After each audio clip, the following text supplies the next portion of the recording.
प्रसिद्ध संतों में बरसाने में विराजमान पूज्य श्री विनोद बाबा,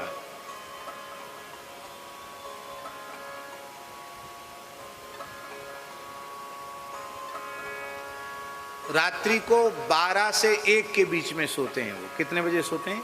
12 बजे के बाद सोते हैं। क्यों? 11 साढ़े 11 बजे तक तो कीर्तन चलता है। 12 बजे के बाद वो विश्राम में जाते हैं। लगभग 1 बज जाता उनको विश्राम में जाते हुए, और 4 बजे स्नान करके भजन की आसन पर बैठ जाते हैं। कितने बजे? सवेरे 4 बजे। और उठते कब हैं? एक आसन से बैठते हैं, बीच में लौशन का भी नहीं जाते, कुछ खाते पीते भी नहीं है, और शाम को 4 बजे उठते हैं। सवेरे 4 बजे बैठते हैं, शाम को 4 बजे उठते हैं। तब तक किसी से मिलना नहीं, जुलना नहीं, बोलना नहीं, कुछ नहीं।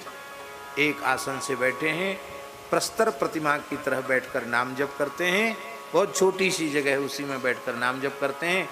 4 बजे बाहर निकलेंगे, एक बार फिर स्नान करेंगे, अब फिर प्रसाद पाएंगे, और प्रसाद पाके फिर चले जाएंगे बरसाने की परिक्रमा, बड़ी परिक्रमा जो लगभग 10 किलोमीटर की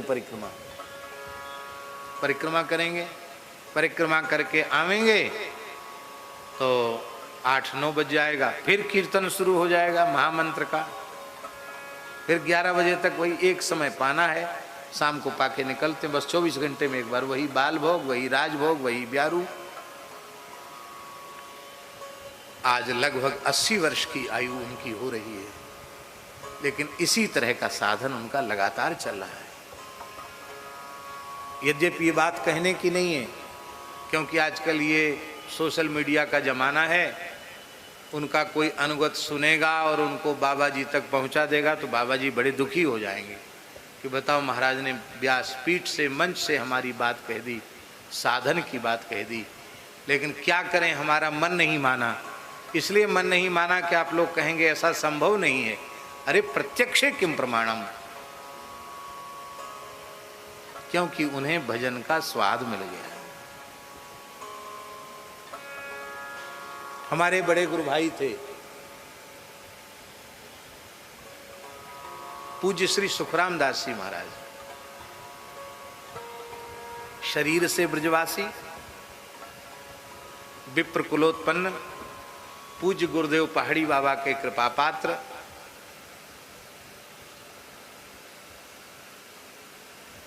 हमको तो लगता है ऐसा जीवन था कि कलयुग ने उनके हृदय को छुआ ही नहीं।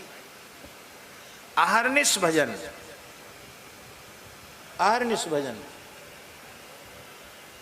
और जब अपने घर में थे, खेती करते थे, उस समय 1 लक्ष मंत्राज का जप करते थे, नाम जप नहीं, उनको मंत्राज के जप का अभ्यास था। 1 लक्ष नाम जप तब करते थे जब खेती करते थे, अपने शरीर से सेवा करते थे तब। और जब ग्रह त्याग हो गया उसके बाद तो 24 घंटे उनके हाथ में माला ही रहती थी।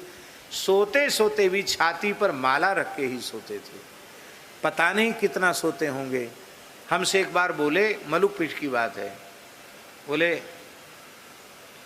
अब बुढ़ापो है ना, बखत ऐसो आएगा, वो कहा करें महाराज, नींद चली गई है, कि कोई तकलीफ ना है, कोई तकलीफ ना है, ठीक हूं बिल्कुल,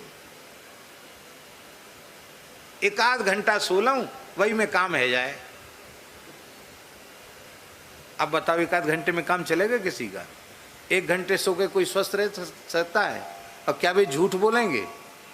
लेकिन उन्होंने हमसे कहा 1 आध घंटे ने आंख लग जाए वही में हमारा काम है जाए।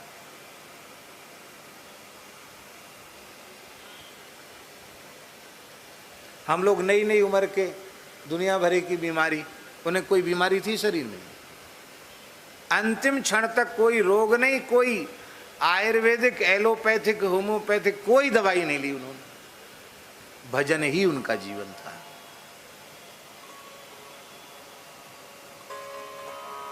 इसलिए भैया,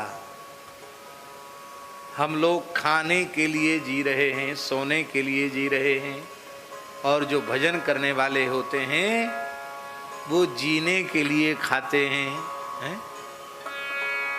और जीवित भी इसलिए रहते हैं कि जीवस्य तत्व जिज्ञासा। जीवन भी भजन के लिए होता है, स्वाध्याय के लिए होता है, सत्संग के लिए होता है। हम लोग हमेशा शरीर को लेकर बैठे रहते हैं। अरे भाई, शरीर को लेकर कब तक बैठे रहोगे? ये शरीर सदा रहने वाला है क्या? पर निद्रया ह्रियते नक्तम,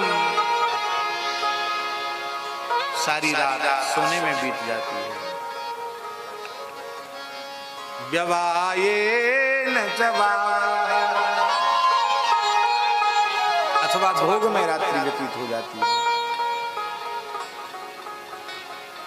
दिन दिवाचार थे हया, धन कमाने की अभिलाषा में दिन व्यतीत हो जाता है। धन कमाने में नहीं, धन की प्राप्ति तो प्रारब्ध के अनुसार होती है, धन कमाने की इच्छा में ए हया। दिवाचार थे हया राजन, और बचा कुचा समय कुटुंब भरने नवा। इसलिए भैया, हम ये तो नहीं कहते, लेकिन भोजन कम करो और निद्रा भी कम लो, अधिक से अधिक भजन को बढ़ाओ। बढ़ाओ भजन। जितना भजन बढ़ जाएगा उतना अपने आप शरीर संसार से भाव कम हो जाएगा।